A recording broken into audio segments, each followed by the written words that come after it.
Evet, depremden çok korkup buralara geldik. Şu anda Kırgızistan'dan gelen arkadaşlar Allah razı olsun çadır yapmışlar. Biz de şu an onlara bakıyoruz. Her şey çok güzel, sımsıcacık, elektriğimiz var. Mükemmel bir yer. Kılavuzlu'nun mesire alanındayız şu an. Yeni yapılan mesire alanındayız. Her şey harika. Allah binlerce kez razı olsun. Allah razı olsun. İyi ki varlar. İyi ki yardımseverler. Şu an nerede kalıyorsunuz? Şu an 5 aile kayınvalidemde kalıyoruz. Maalesef içeride çok anlaşamıyoruz da. Evet. Çokluk olduğu için. Onun için buralara geldik, sığındık. Evet. Allah onlardan razı olsun. Baktınız mı Teşekkür çadırlar ederim. nasıl? Çadırlar çok güzel. Elektrik var, sımsıcacık.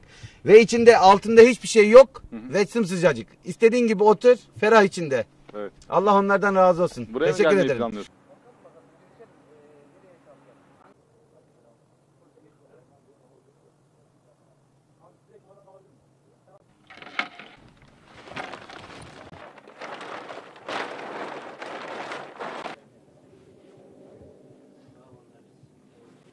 Kırgızistanlıların yaptığı çadır.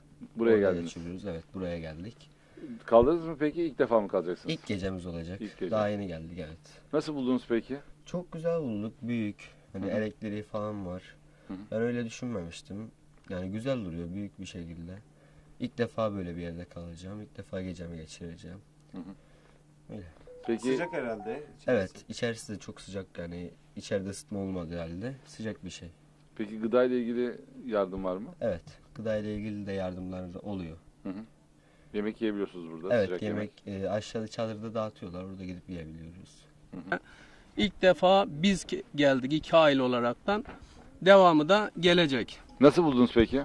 Şu an iyi, hizmetler iyi, ortam temiz, bir deprem havası yok, tehlikeli bir ortam değil, güvenli bir ortam, temiz bir ortam.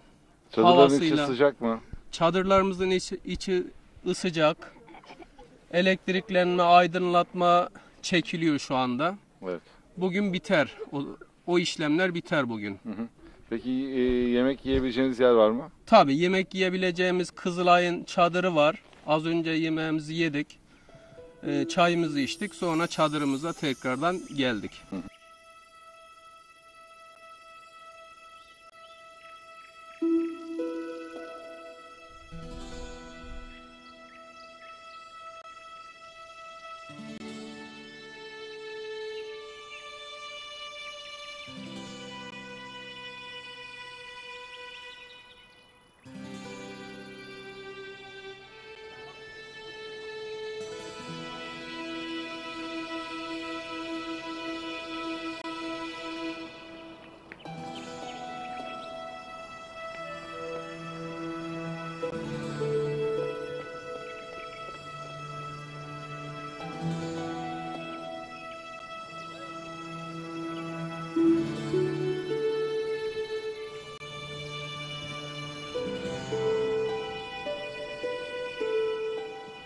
Урматтуу түрк бордош элибиз, мен өзүм тааныштыра кетсем, мен Кыргыз Республикасынын өзгөчө кырдаалар министрлигинин Бишкек шаары боюнча башкармалыгынын Ленин району боюнча өзгөчө кырдаалар бөлүмүнүн башчысы майор Шарипов Нурлан Керимбекович. Биз ушул бордош түрк элине жардам катары алып келген ушул жерде мына өзүңөр көргөн 120 боз үй, ыкчам боз үй жөнүндө айта кетейин. Биринчисинен бул боз үйлер ушундай өзгөчө кырдаалдар катталган жерлерде бул мобильный бат чогулуп, бат жеткизиле турган боз үйлөр. Бул боз үйлөрдүн жабдуусу ушуна өзүңөр көрүп атсаңыз үстүнө жабдуулары 3 кабаттан турат. Сыртында брезент, анан полиэтилен турат, анан ички жасалгасы 3 кабаттан турат. Каркасы, бунун каркасы болсо өзү металлический темир. Жалпы салмагы, бул боз үйлөрдүн жалпы салмагы 170 килограммды түзөт. Андан тышкары ичи болсо ошо 27 квадрат метрди түзөт. Диаметринен бул 5.30 5 метр 30 сантиметр болот. Бул боз үйлөрдүн ыңгайлуулугу бул жеңил, бат, ылдам, ушундай өзгөчө кырдаалар катталган жерлерге ылдам келип тургузууга мүмкүнчүлүк берет. Андан тышкары бул жерге азыр ошо Кыргыз элинин атынан, Кыргыз Республикасынын президентинин администрациясынын атынан ушул жерге 120 боз үй келип азыр коюлду, тигилди. Азыр мына өзүңүз көргөндөй электричестволор тартылып атат.